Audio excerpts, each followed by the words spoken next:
It's time once again to slip into your camo, grab your bow, and join us out in the field for another episode of the Up North Journal, presented by PSE Archery. The Up North Journal crew is knocked and ready to rock for another exciting adventure. So let's step outside and hit the trail.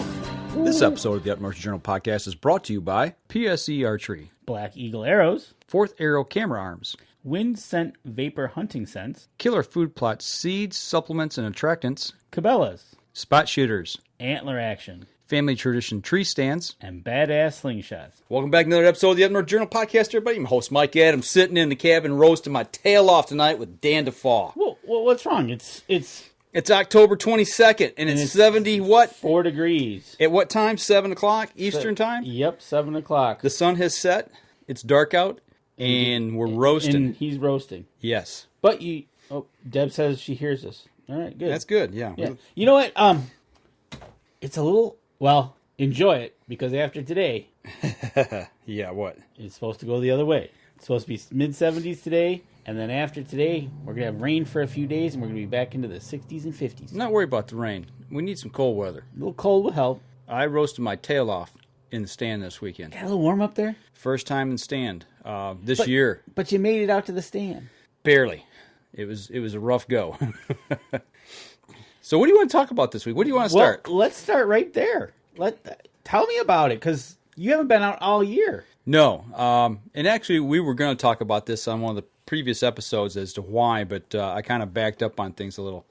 Last 2 weekends, not this weekend, but the 2 previous, which would have been October 7th Saturday and October 14th Saturday, we had kind of some windy weather. We had a lot of rain. I could have went up either weekend. I could have went both weekends, actually, and hunted maybe one morning or one evening. Okay. And I wasn't going to drive that far. It's a 2.5 hour drive just to go set out for one hunt. First hunt of the year. Go into, my quiet areas and blow them up. And to me, it wasn't worth the risk or the opportunity, not knowing what I had on trail cam yet. I mean, not knowing a lot of things, just going up cold. Right, exactly. And trying to sit for just one, 3 or 4 hour sit. Yeah, it's one of those things. It's a judgment call, and like you said, once you start going in there and start messing with the area, yeah, blowing it up, it changes things. So I decided to wait, and I had this weekend off, and I'm like, made sure all plans were put aside, made sure got all of our ducks in a row, and I took off. Left after work Friday night. How was the drive? I left work an hour and a half late. Did you really?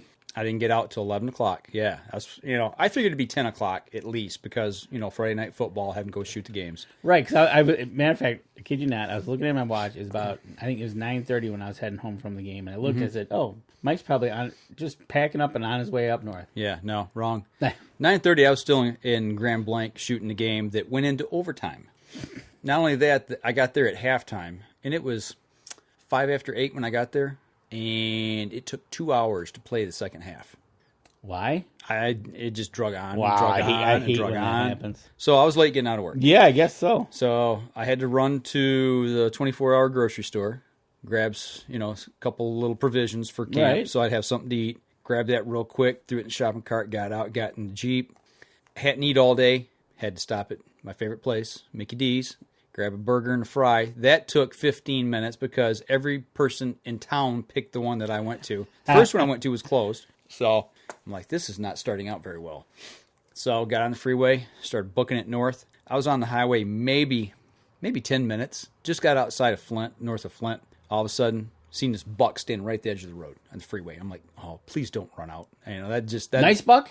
It wasn't a shooter, but I could see antlers. He was a 6 or an 8 point, probably 2.5-year-old buck. All right. I noticed him, and I'm like, okay, that's number one. So I started counting deer. And as I got further north, up above Saginaw and Bay City, once I got up to where the divided highway, where the trees are in the middle, I seen some more. All in all, I saw, I think, 9 deer on the way up, and I got into camp at about 2 o'clock, I think. Okay. Yeah, it was almost 2 o'clock when I rolled into camp. And at one point, I'm driving up M33, heading north, and I'm going through ag country. Oh, yep. You know, and my eyes are always peeled, you know, whether it be a cornfield or a clover field or whatever, you know, alfalfa, whatever. And there's this one dip in the road. It comes down to a creek bottom. There's a big ag field next to it. It's all green. And I'm like, I got to watch out there. Sure enough, a beautiful, 8 or 10 point was standing really? there. He wasn't like at the edge of the road, but he was. My headlights caught him, and I could see him. You know. Oh, geez. So I was like, man, I said, you just need to pop on down to camp. Right, come on down. Seen a coyote on the way in. Actually, he crossed the freeway just north of the 190 mile marker. Okay. Then got into camp, broke camp. You know, got everything in.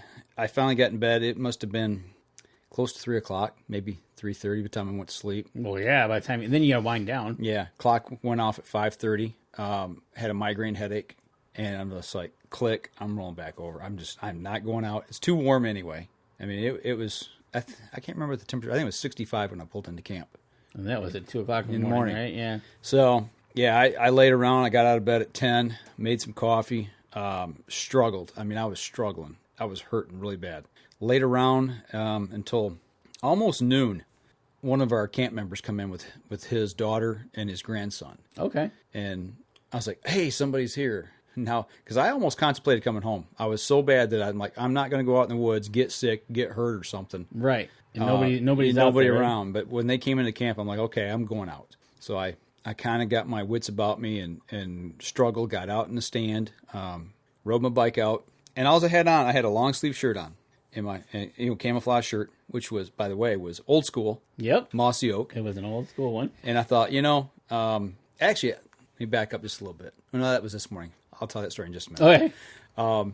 But I had the old school shirt on. I thought, well, maybe it'll bring me some luck, you know. I hadn't worn it in a while. Sure, why not, right? You know, I think it was the old tree stand pattern. You know, one of their very first camo patterns that Mossy oak come out with. Yes, it still fits me.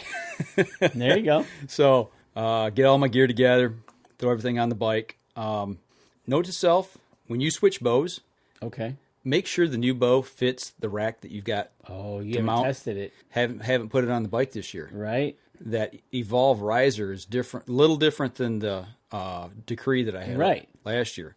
So I'm looking at it. I'm like, don't work that way. Flip it around. Doesn't work that way. I'm twisting and turning, and finally I come up with a configuration that works. But it took me. It was like a puzzle. Yeah, 5 or 10 minutes to get that together. So got out in the field and parked the bike and got off, started walking to my stand. You know, and it's one of the things, you know, it's the first time in the woods. It's like, okay, wind's out of the south. I can hunt 3 different stands. Which one am I going to hunt? You know, I just kind of plant through my head, and I'm like, well, from what my scouting reports from our manager has told me, I'm like, okay, well, that stand's a morning sit. That's a morning sit. That one I'm not sure about. And I know my stand, the one I set up that I really want to work on this year. Right. I knew that was an evening sit. It's like, okay, gonna go to my go-to stand, and I start walking down along the edge of the field. Border Patrol is up about 6 foot. In places, 6, maybe 8 foot in a couple spots. Okay. There's some places the Border Patrol really took off. There's some places it's only about 3 foot high. I don't know if it's my soil or what. Wasn't even. Yeah, and my seed distribution wasn't real even either. We're going to try and work on that next year. Yep. And get it thicker. But, I mean, there's some places it's just beautiful. But anyway, long story short, you know, I'm kind of walking and I'm gauging where the gaps are in it. And I see a deer in the field feeding. I'm like, okay. I'm kind of looking at him, sizing him up. It looked like either a fork horn or a spike. Okay. You know, and pick his head up, and he's looking around, and all of a sudden I see another deer bound off behind him and hit the swamp, take off. I'm like, okay, so don't know if I busted him out or if he's just running. But the little buck stood there, and he acted like he kind of saw me, and I'm behind a tree, and I'm doing one of those games where you do the slow move to the side to where you can just barely see his nose, and then you move back to see the position of his nose, if his head's down or up. And I played that for about 3 or 4 minutes. And finally he put his head back down and started feeding. I'm like, okay, cool. So I started walking real quiet. He's probably 100 yards from me. He's in the field. I'm on the 2-track. Right. And there's a big gap between trees. Okay. And I'm like, I got to get to that next tree or he's going to bust me. You know, if he picks me there, it's just game over. There's nowhere to stop. So I get almost to that tree. Busted. Hey there. What you doing over there, guy? You know, so he sees me, but he didn't run. And at that point, I'm like, okay, just keep your cadence steady and smooth. Keep walking. Don't break stride. And I just kept on cruising down to my stand. So I get down to my stand, and kind of make my way over, get into the stand, climb up. Now remember, what piece of gear have I picked up this year that I said I'm going to wear all year? Yeah, I don't remember. You don't remember. My safety harness. Ah, yes. Because I've been using Family Traditions tree stands. Yeah, you had to buy one. That's right. When the last time we were at Cabela's, you were going to buy one. Yeah, well, I finally bought one. I got a Hunter Safety System harness. And, I've tried it out here, put it on several times, just make sure I know everything, size it all up and all that. So wait until you get to the stand. There you go. Make sure you know how it works. Right, exactly. So I get up and I put it all on, okay, and get my backpack. But before we go on, hang on one second here. I got to be able to show this right here. This is the base, or not the base, but the base. That's the base for the fourth arrow. For the fourth arrow camera arm. Yep. That attaches to a tree, and then there's a gimbal style device that rolls on top of this, hooks onto this to be able to. You can put it on a tree limb going in any direction, right, and level it. But the thing that I wanted to show is this piece right here. For the guys on the live stream, you can see is this little protrusion right here, this little T-bar. That has been put on there so you can hang your backpack. And I want to tell you what, that is the slickest little gadget that I've ever seen somebody just put something on just because. Well, maybe they were thinking. I've got my bases set on my right side. When I'm sitting in the stand, my camera arm is like right here. So I can work my camera. Right, yep. All around in this area here. And my backpack, if you unzip your backpack, kind of stage it, get all your pockets open, and hang it there, you can just go, whoop, reach in, get your stuff, put it back in. It is so nice having something right there. Easy access. I tell you what, it totally changed the way I set my backpacks up now. Oh, yeah, because now you got a place for it, and you know where it's going to be. Yeah. And you talk about easy access, and your movement is cut down. It says going around the tree, behind the tree, or wherever you have your hook. Yeah, yeah. Well, a lot of times I didn't have a hook. You're hunting state land, you can't have a hook in a tree. You're not allowed to have a hook on state land. They do make one where you put it around the tree, but still, you got to make sure because you'll turn all the way around or whatever you're going to do. Yep.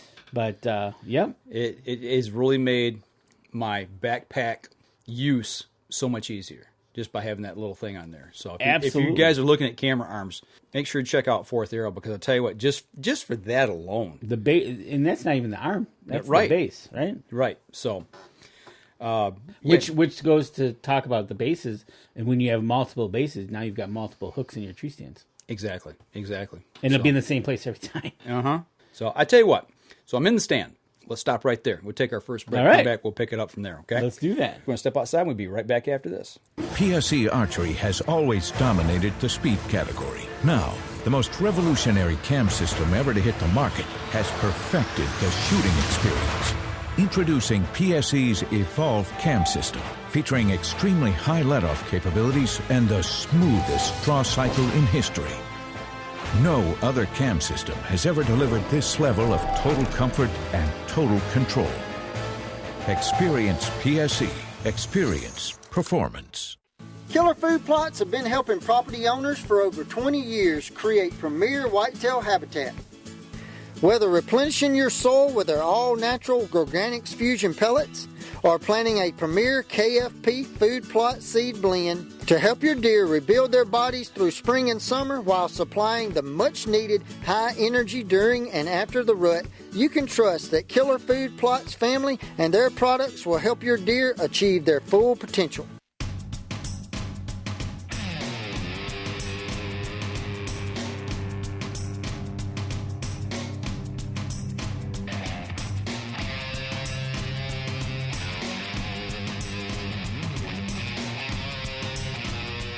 Welcome back. Second segment. We're back on the air.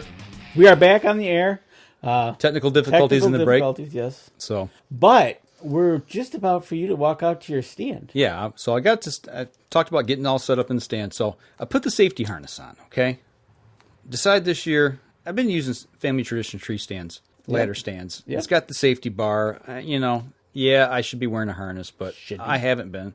So I got one, got all practiced with it, putting it on, getting it all sized up. I get out to the stand, I put it on, wrap the tree, tether in, locked in, sit down, got my bow, and occasionally you'll stand up how you stretch, and you kind of turn around, you'll just kind of check your shooting lanes. Well, I stand up, everything's good, left, front, and then I kind of turn to my right, I can't move because that tether gets a hold of my arm, my draw arm. Is binding you up. I can't draw my bow and shoot to the right. Uh-oh. So my question is, what do other people do? Are safety lanyards from your safety vest to the tree, are they all the same length? I'm pretty sure they are. There's probably a standard. There is a safety standard. Well, it needs to be about a foot longer. I can't shoot to my right. Well, we're gonna have to fix that. There's got to be a way to do that. You need an extension. The only thing I could come up with, and it's way too time consuming, you'll get busted in a tree stand, is hold your bow in your left hand or your right. If you're left-handed shooter, I gotta imagine it's the same way on the left when you draw. Yep. So I'm holding my left hand. I grab a hold of my lanyard, and kind of leaning back. Yep. And then I take and swivel it around my shoulder as I turn, so I can face and draw. Okay, but here's the next problem. So you got this thing hanging in front of you now. Now you're trying to draw, and it's binding you this way. You don't want to put it. You don't want to put it in the string area. No. So what do you do? So what you do? Hold on. What you do is you listen to a comment from Andy, and he notices that the Summit harnesses were shorter than the HSS ones. Even shorter. He says they're even shorter. So what do you do? Okay, so I kind of tell you how we do it. Now, back up just a little bit, because I was thinking this through in my stand. Now I remember the old hang-on stands. Okay, yep. Oh, yeah. Most of those have a flip-up seat. Right. Right. So if you stand and you reach and you flip your seat up, your back is right to the tree. Correct. You got slack in that, so you can turn. But you got to remember, on a ladder stand, it's a fixed seat. And you're already this far out. Right. So I can't lean back any further than my legs can go. Right, exactly. So you're about 18 inches away from the tree already. Yeah, I mean like a regular chair. Right, exactly. So you need an extension is what you got to put on there. And do they make extensions? I don't think they actually make them per se, but you can make one. Oh, Dan Yasa says, remind me to tell you about my harness when I see you guys next. That's got to be a good story. Okay. Andy was complaining at Jay's. Okay, so Chad, his uncle, and him double up heavy-duty paracord to make it longer, to give it some slack. Okay. So that's a tip. Hey, Kyle, what's going on? Kyle's showing up. So what we do is... Kyle got something for you here later in the show, too. So what we do is we have, from other safety systems, the lanyard... Bits and pieces? Yeah, basically, really. Leftover screws from the package? You didn't read the directions? Not quite that. Hey, just cut it. We'll sew it together. Yeah, no problem, right? Right? But we take two of those, and we put one around the tree, and we add an extra 4 feet. 3 to 4 feet, I guess, to that. And so you kind of can adjust it to where you're at. And that gives you the extra. So it actually hangs down below. So you can turn. So 3 or 4 feet, man, you ought to pick up some good speed before that thing snaps and you fall. Well, don't fall out of the tree. See, and I know that they keep it short so you don't pick up speed if you fall. But all those have the deceleration, Right, yeah. So it's just a matter of... when it starts popping. Yeah, right. Yeah. So then you start bouncing off the limbs. But anyways, that's how we do it, and then we hook in. But that's something interesting that you said, because I wonder if you would think they'd take that into account. I bet you a nickel that somewhere a lawyer or law firm has looked at this and said or some safety standard, it's got to be this long or shorter to keep you from because when you fall, gravity takes over and you start picking up speed, until you reach, maximum velocity before you hit the ground, if you're up high enough. Of course, I think you'd have to be pretty high for that to happen. Yeah. But you know what I'm saying. I know exactly what you're saying, because especially when it has to do with a safety item like that. Sure. They have, I'll bet you 2 nickels, they've had multiple lawyers look at it. Yeah. Turn it upside down, look at it backwards, figured it out, because I know from other experiences in the automotive world, when it comes to a safety issue, you make sure you cross every T and dot every I. So I'm sure it's X amount by X amount, and they're good. Well, answer this for me. We've been doing this for 10 years now. I mean, I've been hunting a lot longer than that, but I mean, working in the outdoor industry for 10 years now. Why has this just now come up with me? I mean, why have I never heard this before? If you think it was such a problem for people, from shooting platforms, that this question would have arose at some point. You know what? Kind of to prove what you just said, going through what Andy's saying and Jacob Abrams and they get it, they find the problem, and what do? They engineer their way out of it. Right. It's like, you know what? just add a piece or do this, and then it works. Yeah. Well, somebody needs to make something that you can actually, like you said, an extension. And you don't tell me it can't be done. I mean, for goodness sakes, I just put a snatch strap in my Jeep before I went up. You know, it's looped on both ends, and you pull cars out of the ditch with it. I know that'll hold. Make something similar strength that's an extra 1.5 feet long. Well, I would take it and just go around the tree. I'd take an extra piece, go around the tree, and then you already have that piece. You need the double carabiner on each end. Right. I'd do that. You know, paracord's a good one. Yeah, I've got some of that too. I've got two. I got a 25 and a 30 footer or so. But I don't know. I was frustrated. I'm like, are you kidding me? The first time I put this thing on, and I'm already having issues with it. You know, it's just, to me, I wasn't expecting that, I guess. And Andy says his lineman's belt acts like an extension. Okay. Mr. Hoffman, how you doing? So I'm sure it's come across, but okay. So I'm not the first one. You are one of a kind. Shut up. But I don't think it's going to be in this situation. But so that was my big dilemma. Okay. Okay. So now you know you have an issue shooting to your right. Yeah. So I can't shoot to the right. So I get that. Biggest buck you've ever seen came in on your right. Right. Yeah.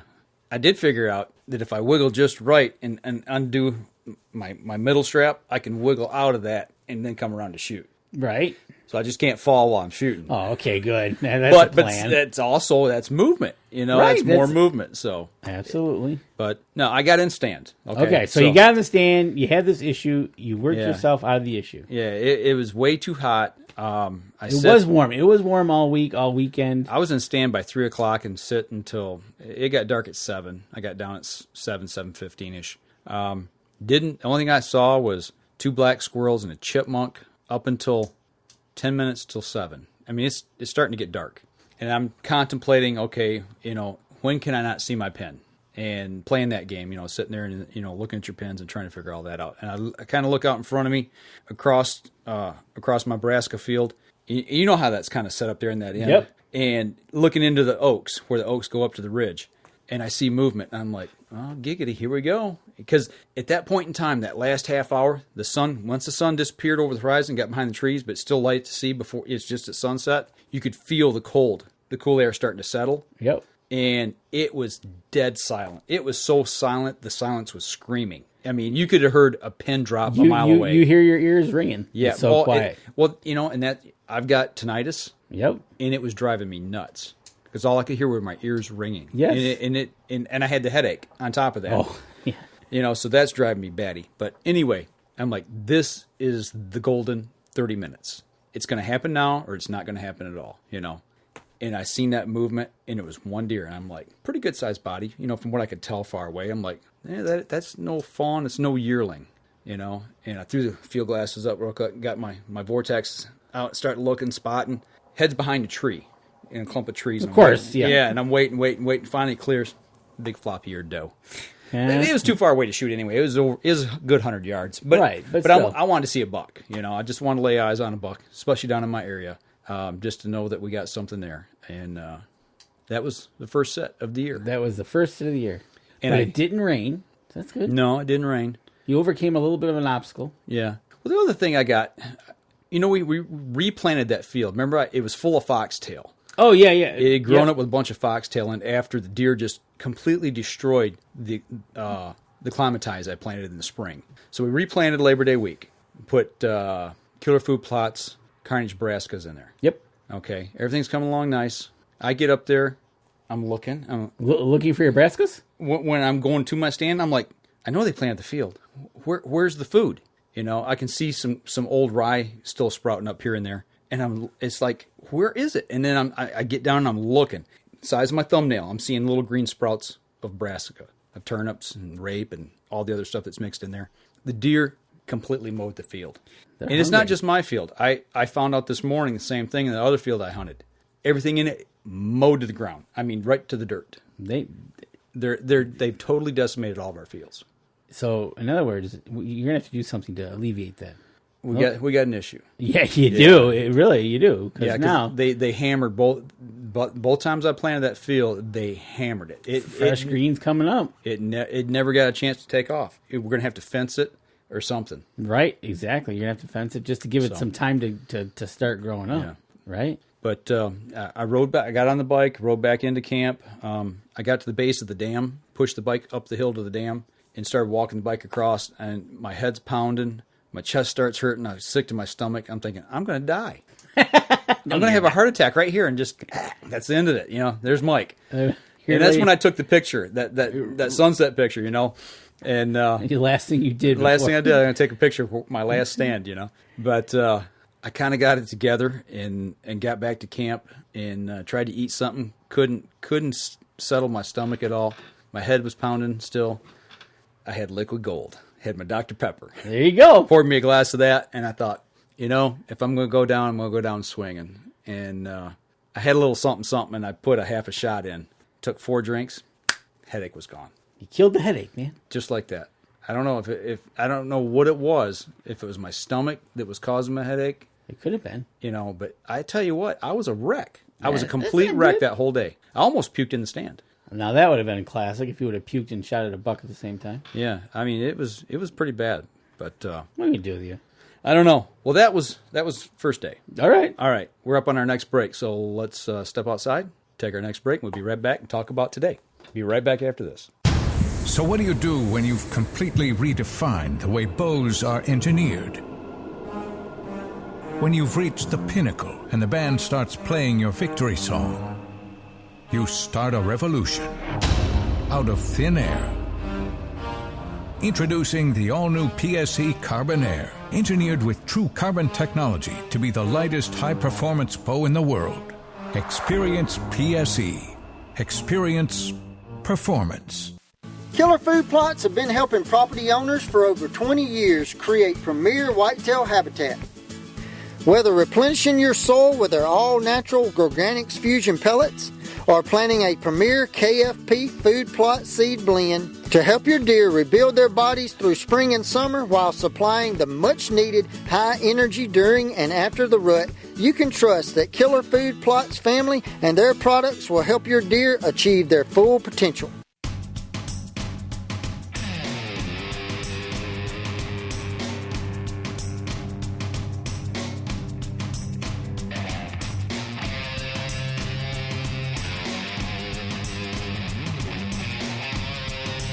Third segment of the show.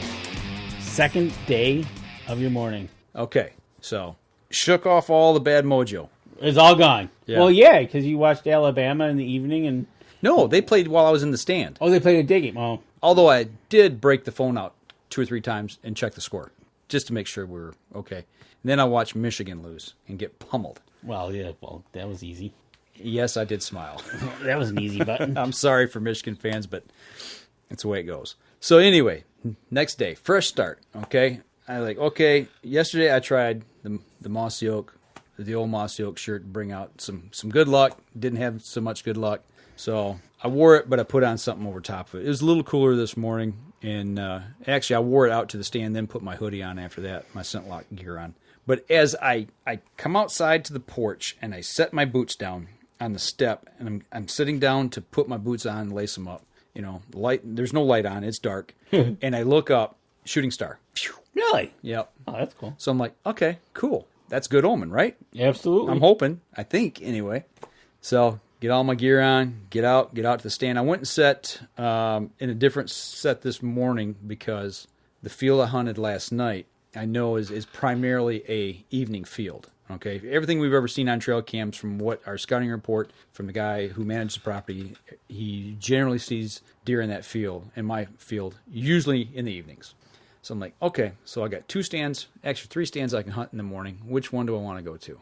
Decisions. Yeah. So with somebody else in camp, traveling in and out, I was like, well, I'm not going to hunt the one close to the lodge. Just too much traffic, too much commotion. I said, well, okay, that leaves the 2 down in behind the dam that I rode past to go into my other one. Okay. Eeny, meeny, miny, mo, which one am I going to go, And I didn't make the decision until I walked off the dam. And sun was, just the very first twinkle of light was just, you could see just a little bit of brightness. So I could have went to the one that was further away. It'd take me another 5 minutes to get there. Not a big deal. Both, it was a south wind. That one's not really the one that's a little further away is not really set up for a true south wind. So I'm like, okay, I'm going to sit here in the big field. Okay, the one in behind the dam. Big oak tree. Still had leaves on it. All right. They were orange, but still had leaves. So I'm like, okay, we still got cover. We got foliage. That's where I'm going to sit. So I climbed up, got all strapped back in again, got my hoodie on, got my gloves on. It was a little bit colder, so I put on full gear this morning and sat there. And it must have been, I got good daylight about 7:30, I think, 7:45-ish. So it must have been 8 o'clock, somewhere right around there, maybe 8:15. I'm looking into our timber cut, which in behind that is the swamp, cedar swamp. So I'm looking at this cedar swamp edge. Deer typically use it as a funnel to fill out, come into the food plot. I'm at the very edge of the food plot. It wraps around my tree, okay? Right. And then goes up straight behind me. So I'm like, okay, I can look over my shoulder, and I can see that whole food plot. So I can see them coming in and get ready, get primed if I need to get up. If I got something in front of me, I got to be able to see it, get up, and get ready quicker. So I'm scanning. But I look over my shoulder, and there's 2 does, but they're feeding across, probably 150 yards behind me. Got the glasses up, look, okay, nothing there, no big deal. It was a mama doe and a this year's fawn. So I watched them for a few minutes. They saunter off, turn back around. A couple minutes later, I'm like, okay, maybe something might be trailing. You never know. Turn around again. All of a sudden, doink, doink, doink. Here comes this spike. He's kind of bounding. He's not running like, he's scalded on fire, but he's bouncing away. Yeah, like he's chasing him. I'm like, well, he wasn't chasing, but you know what I'm saying. He was following him. He runs off. And then about 20 minutes later, 2 more deer come into the same spot, filtered through. And that was it. 5 deer. So I saw 1 the night before, last night, and 5 this morning. I saw more deer on the road than I did out of my tree stand. Well, that's not good. But it was still warm. It was still pretty warm this morning. It was in the 60s. Amazing you didn't see more deer with the amount of grazing that's taking on it in your fields. Well, here's the thing I think happens.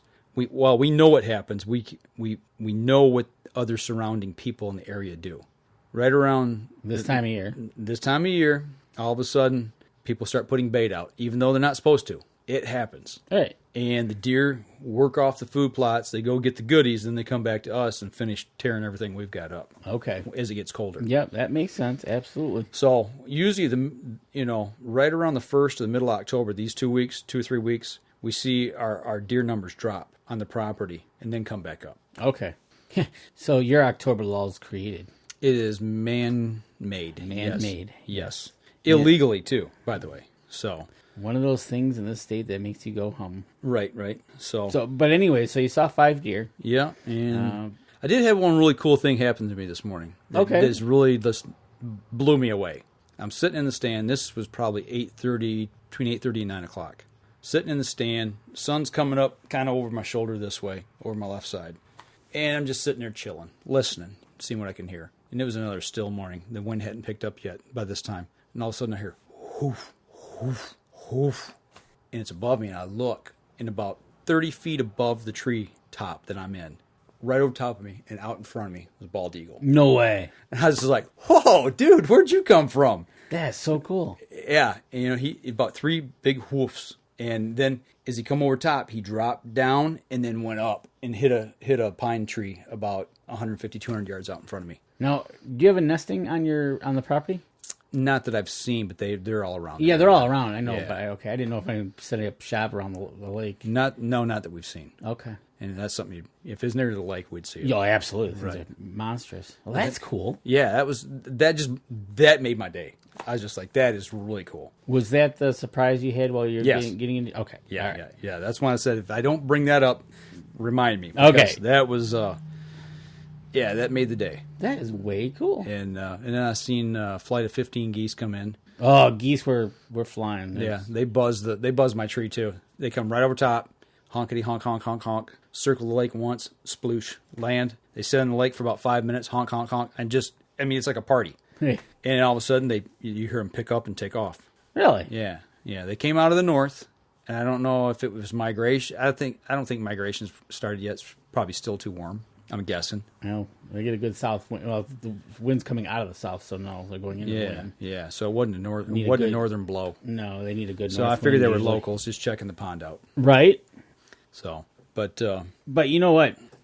Seeing those and actually hearing it is pretty cool because I heard it before I saw it. That's cool because those birds are huge. Yeah. You know, and obviously, I mean, if he see me, but I mean, he didn't act like, I mean, he wasn't spooked. I mean, he buzzed the treetop. I mean, he could have been 20 or 30 feet overhead. Oh, that's awesome. You know, like I said, I could hear the air coming off his wings. Okay, cool. You know, it was just it wasn't like he was going flap, flap, flap, flap. It was just a couple little woofs. He was just taking his time. Yep. Cruising, right? And like I said, as soon as because that's that big open spot after my tree, there's really nothing till you get a couple 100 yards in front of me where the big pines are on the edge of the lake. All right. And he come in and then he dropped and then climbed.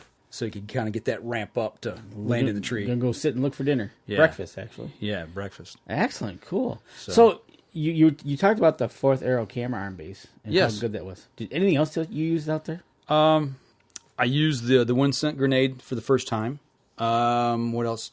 Is there anything else I used this time for the first time? My new Vortex Razor binoculars, phenomenal. I can't say enough about them. Those things are they're bad to the bone. How'd the Wynd Scent work out for you? Good. I want to save that for the last segment. All right, cool. We got a few more minutes here before the last segment because I told Kyle actually hit me up on Facebook about it and wanted to know about it. And I said I'm going to use it for the first time in the field, so I'd bring that report back. So I want to save that for the last segment. The bike performed again, just like I expected this year. I haven't rode as much as I did. I've hardly rode at all this year. Right. I think I've pedaled hard 4 times this summer. So I haven't put nowhere near the miles I put on last year. And it actually showed coming back in last night. Oh, okay. Kind of felt it. Oh, I more than felt it. When I come out of stand last night, I didn't notice it going out. But when I came back in, I rode from where I dropped my bike off. I rode to the base of the dam and then pushed it up. And when I got to the top, like I said, I was hoofing, man. I was out of breath. I was hurting. And, I had my backpack on. I had all my gear.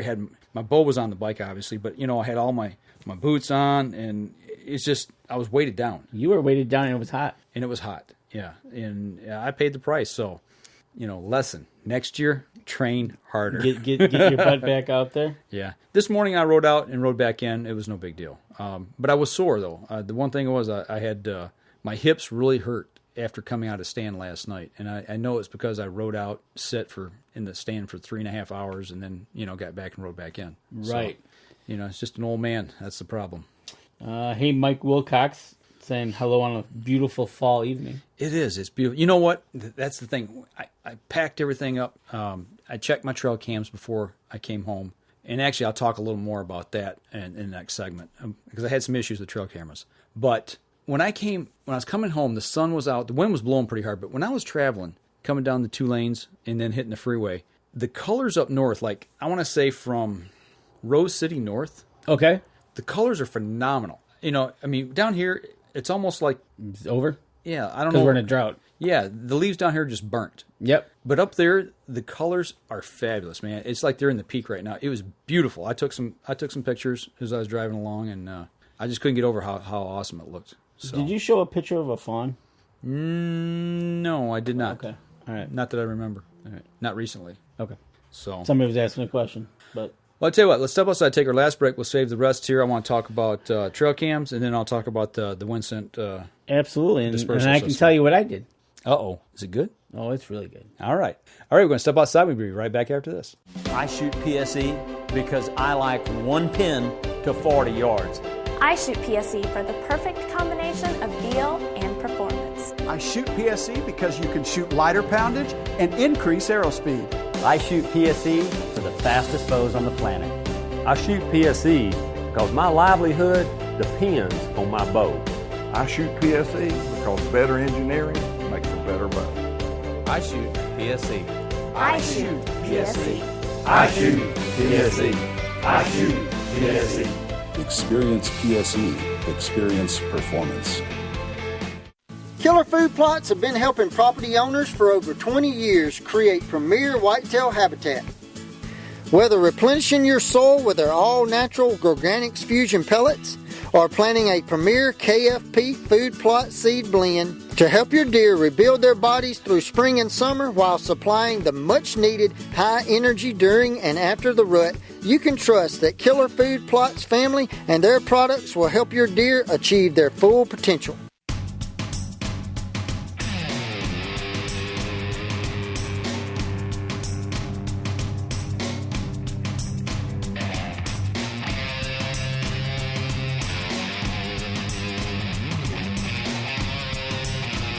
back. Last segment of the show. God, it's still hot out. You know what? You got the window open. Yeah. I hear cars going by, and it's 70. Well, it's 10 to 8, and it's still 70-something degrees. I drove back today. I had the air conditioning on the Jeep. I had the windows down for a while, and it was too hot. I had to roll the windows up and put the air on. Well, plus it's noisy. And I mean, I had long sleeve on, right? Yeah. It's crazy. Yeah, so while you were doing that, I said, you know what? I better get out the crossbows and shoot them, just to make sure everything is where it needs to be. You had them up north last weekend, right? No, I didn't have crossbows out. I won't use crossbows till November. Okay. I give my month of October to my bow. When it gets a little colder, I'll give it to the crossbow. Okay. Then gun season.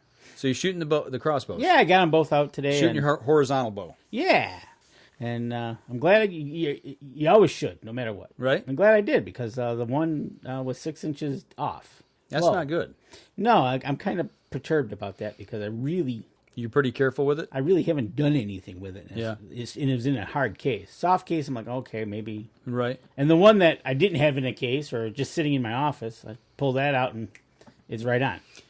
So it's like, all right. Are you going to shoot it multiple times here over a period of time now? I will shoot it multiple times now. I need to talk. I noticed that the serving was starting to look bad. Right. So I stopped shooting. I don't need anything bad to go wrong. Right. So I'm going to get a hold of my buddy and ours, Chris Schnurr, see if he can't help me out and get those fixed and right on. Get those back up and shoot those again. But I was shooting those at 9 o'clock this morning, and it was 90 degrees. It was like, geez, old Pete. How hot did it get down here today? Mid 70s. Yeah. At one point, my temperature gauge in my Jeep read 81 outside. And it could have been. I really wasn't paying attention. I was like, man, I don't know if that was right or not, but it seemed hot. But right. So just another example of why you need to shoot your gear. Well, when I got up north before I went out and stand yesterday. I got a shooting bag I keep in my room. Yep. Took it out, ranged 20 yards, shot a couple arrows real quick. Just because even in the travel, even in a hard case, I didn't want Bullwinkle to walk out and all of a sudden... You're missing Bullwinkle. Yeah, because of something stupid. I'll have my bag with me when we go up in November, and we'll definitely do that. Also just the fact of getting into because I packed all my gear thinking I was going up last week. Right. Last weekend. It's set in the case. I didn't get the bow out this week at all. Okay. And I'm shooting pretty regular, and I thought, well, I'm gonna throw some arrows. Absolutely. Just get that going again, So, yeah, I did too. How many at your camp bow hunt? How many at our camp bow hunt? Seriously? Well, no, I mean, I'm just saying bow hunt. They grab a bow and they go out. 2 others. So 3 total. You and 2 others. Yeah, our one buddy, Dave, he comes up when I come up. We hunt together. We work together. He's the one that killed the deer, his first deer. Oh, yes. When David Boggs was up here. Right. And then the gentleman who was up with he doesn't bow hunt, but his grandson has a crossbow. Okay. And he's trying to get his first buck. Good deal. I was just wondering. Just a question. And there's a couple others that go up occasionally, but it's, it's not like, I guess I'm probably the most serious. Obviously, our camp manager, he's very serious about it as well. So serious, he's out of the state, isn't he? That he hunts out of state now, yeah. And actually, he just shot a beautiful bull elk out in Arizona. Yes, he did. I saw that picture. With a bow. Yeah. So, congrats to him. But definitely. And congrats to Lincoln Roan. Got a big Saskatchewan whitetail. That was a beautiful buck. That was a beautiful. His son nailed a Michigan 8-point. Nice one. So, people are getting them. Yeah. They're trickling out slow and steady. Yeah, I think when we get this cold weather coming in, I think it's really going to kick everything in. I think if you play the cold front this week, it'd be a good one. I'm seeing stuff on trail camera. Not seeing Bullwinkle yet on camera, or not seeing anything that's really piqued my curiosity. But I haven't went through all my photos yet. I went out today and started doing my systematic rounds, checking my cameras, pulling cards, putting them in. I carry my laptop with me, dump them onto that, erase the card, put it back in. I got a system. Check my batteries, make sure got batteries with me just in case. Got all done. Went to my second to last camera, and it sets off the trail, the 2-track, and I stop the Jeep and I look. Am I on the right trail? Really? Oh. I don't see the camera. Back up. Nope, not there. I got out, walked down to the tree I thought it should be on, turn around and look back up because I know what the picture looks like from it. And I'm like, this is the tree. There's no camera. I had a python cable around the tree, a lockbox. Right? The only way you're going to get that off is with a Sawzall, with a metal blade, or a humongous pair of bolt cutters. Right. It's gone. And I'm like, somebody stole it. I'm like, did I take it home? There's no reason I would have pulled that camera and took it home unless it was defective. I worked on one here that I had here in the room, but that wasn't it. Oh, okay. That's one of our community cameras at camp, and it wasn't mine. I don't put them in a lockbox. And I went through, and in my mind I'm counting 3 lockboxes that I checked. I have 4. I'm like, man, somebody took my camera. So I'm leaving camp, and as I pull through the gate, I go, I took notes and put down exactly where every camera was last time. So I pulled over, got my phone out, I'm looking, I moved it. Oh. So I'm like, nah, I'm not going to check. I'm not going back to check it. But it really puzzled me. Well, yeah, because you know how you securely locked it. Yeah. Well, in the fact, we've got 3 camp cameras, and then I've got 10 myself. And I'm like, do I have 10 or do I have 9? I couldn't remember. And I'm trying to remember the order I bought them in and which ones I had. And I'm like, man, something's not right. I'm just like, Didn't we have this conversation about when you have too many cameras, what can happen? Yeah, and I'm contemplating getting more. Yeah. That's all I need. But see, the biggest problem is I don't put them in the same place. Well, no, I've got probably 20 or 25, 30 places I put cameras, right. And I move them around. You move them around. It's like, okay, did I move that one this time? So luckily, last time, I thought, and I remember doing it because I was moving cameras. I'm like, I need to make a list of what I've got and where they're at. So that's what I did, and it saved my butt. But I did have a camera go down. Not a camera, but a card. Okay, card went bad. Yeah. And I had batteries go in one camera. I had to replace them, which kind of surprised me. I think it's because I had it on time lapse and it was really burning through it. I had another one that I found out after I left was bad, that the batteries went on it because it quit recording on the card at a certain date before I got to it. And I walked right in front of it, opened it up, shut it off, pulled the card. And when I checked them tonight, right before you come over, right. I'm like, well, these only go to last week. So it went dead. But when I put the thing in, I remember I was going to check the battery life. And I couldn't get the display to fire. And I'm like, well, that's odd. That doesn't make any sense. I wonder why. And I kept fiddling with it. And then I turned it to the on position. And on the Bushnell, you turn it to the front. When you turn it on, you get the red blinking light. Oh, yeah, okay. Well, it started blinking. I'm like, oh, okay, it's good. Closed it up. It had just enough power to fire that LED. Right. So, yeah, when the display doesn't fire up, that's because the batteries are dead. Andy says it's a sign of old age when you don't remember where your trail cameras are. That or too many trail cameras. One or the other. But that's true.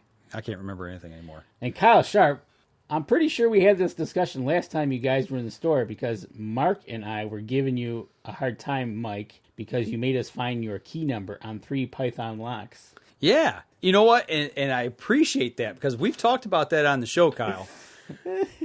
I've got 7 locks that are keyed the same. Yep. And you know what? It's very nice because I've got 14 keys and they're all keyed the same. So I'm never going to lose all those keys, number one. Not. Secondly, I take one key and I go to each lock and undo it. You don't have to worry about which key. You don't need the big ring of keys, right? Yeah. Right. I keep one in my Jeep. I keep one on my key ring. I keep I got 2 at camp that I've got put away in case I lose something. I've got them up there. And the rest I got here in the gun safe. So yeah, there's a method to my madness. Well, speaking of method to your madness, how about giving us a report to Kyle about Wynd Scent? About the Wynd Scent. Okay. Kyle, he hit me up last week about this, and I told him I was actually going to be running this in the woods for the first time. The sticks. I'm trying to remember if I brought that other one back. No, I left it in camp. I did do the replacement on this one. You put the earth scent in there. Yes, I did not put the dough and estrus in. We're a little early for that. Yeah, a little early. But here's the package. This is the old one.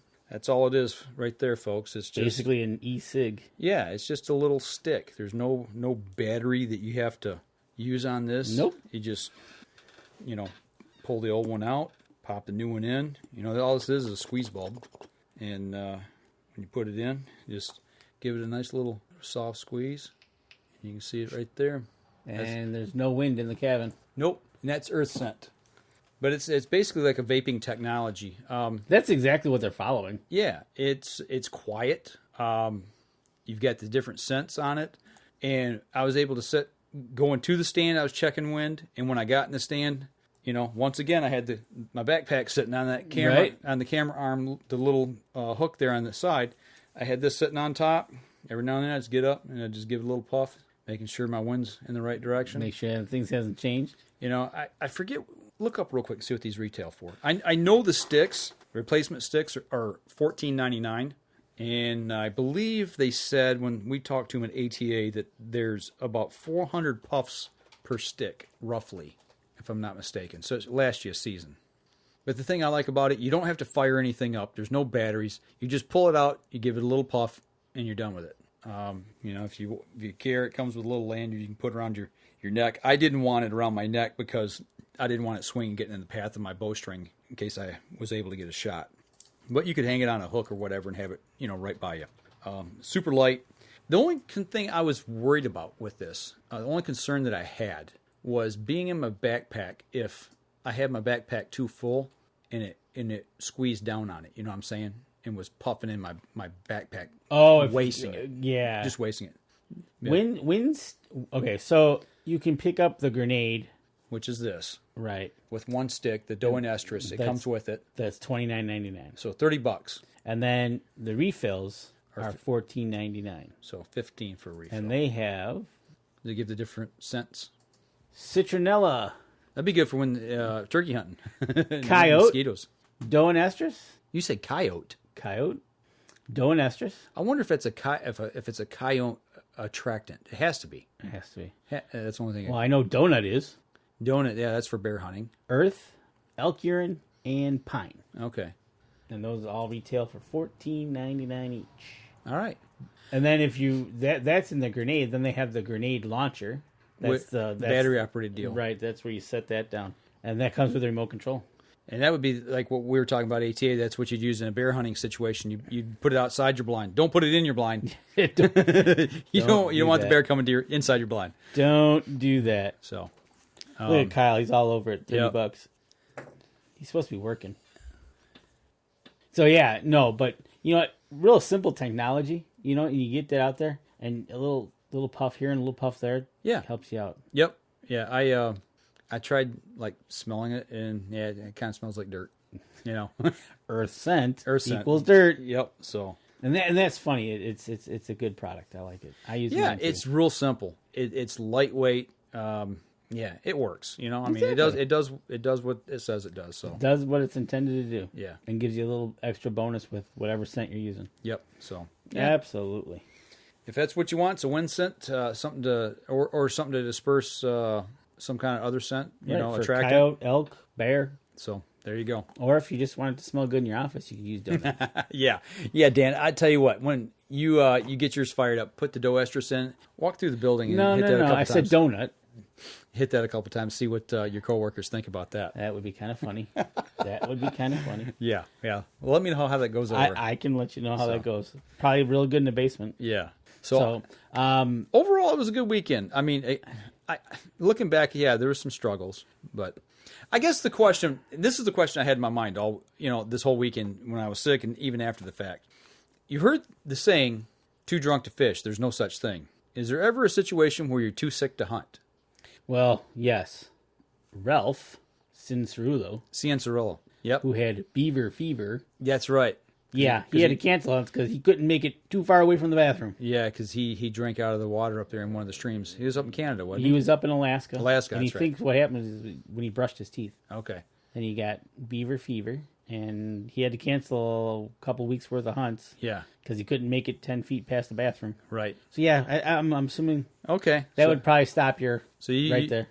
Okay. I was comparing it to too drunk to fish. Yeah, no. I can definitely. There is a potential. Yeah. I'm not saying drinking and hunting either. I'm not combining the two. No, but it's just a comment. No, right? it's just a comment. But is there a time when, there is. Absolutely. I did. I contemplated coming home, and I was pretty rough yesterday. But you didn't. You stuck it out, and you got a good weekend up in the northern It felt good Michigan. to get out. Yeah. Absolutely. Yeah. I'm surprised it's taken this long for me to get in the woods, though. I mean, it's October 21st and 2nd. Slacker. The weather, man. The weather's been a killer. I know. Otherwise I'd have been up the last 2 weeks. We've only got 3 more weekends. 3 more weekends before the gun season opener. Yep. I'm going to be up 2 of those weekends. Right. Taking my vacation. 2 of those weekends. You'll be up next week. Yep. Speaking of, are we doing a show next week? Or am I doing one from camp, or are we passing? What are we going to do? Whatever we're going to do. I don't know. We could either or. We haven't figured that out yet, Yeah, folks. we haven't figured that one out yet.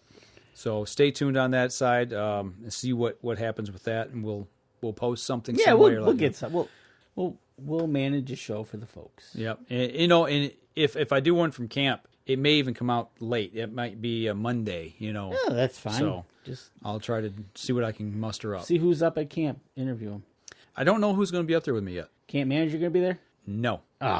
That's a whole show in itself. I know it. I could do a whole year's worth of shows. I know you could. I want to hear about the elk hunt. Right. That's what I was hoping to hear about. Yeah, that's When's what I he want due to back? Don't know. Okay, don't know. All right. I have no earthly idea. I know he's hunting in Missouri right now, and right now he's waiting out thunderstorms. Is he really? Yeah, it's getting pretty Matter rough of fact, down there. Charles Byram mentioned the same thing, I think, about storms coming through. Yep, same thing in his area. So it's rolling through the Midwest. We're supposed to get him here tomorrow. So it's supposed to rain all day tomorrow. Yep. So I'm glad I got up north. Got at least got 2 sets in, and got the bald eagle fly over like a flyby, and got to see some critters, and it's just all about all being out in the woods. Yeah.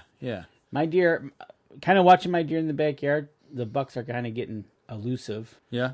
And the reason I'm saying that is I think they're traveling more. It's just they're starting to show back up rated dark now instead of just being there. Right. So they're starting to get a little fidgety. Yeah. The does are all together.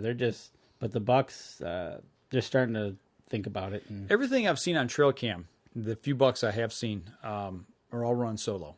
Okay. I haven't seen any bachelor groups in this last set of camera photos. Okay. So, yeah, there's something to be said for that, I guess. It's going to be about that time. Yeah. Yep. Next week. We get a good cold front come through. I think it'll really kick this pre-rut into gear. Maybe not next weekend, but in the middle of that Halloween week. I think the week of Halloween is probably going to be pretty good. Yeah, that's what I'm hoping. If we can keep it around 40, 50 degrees and have some cold nights, I think we can do some damage.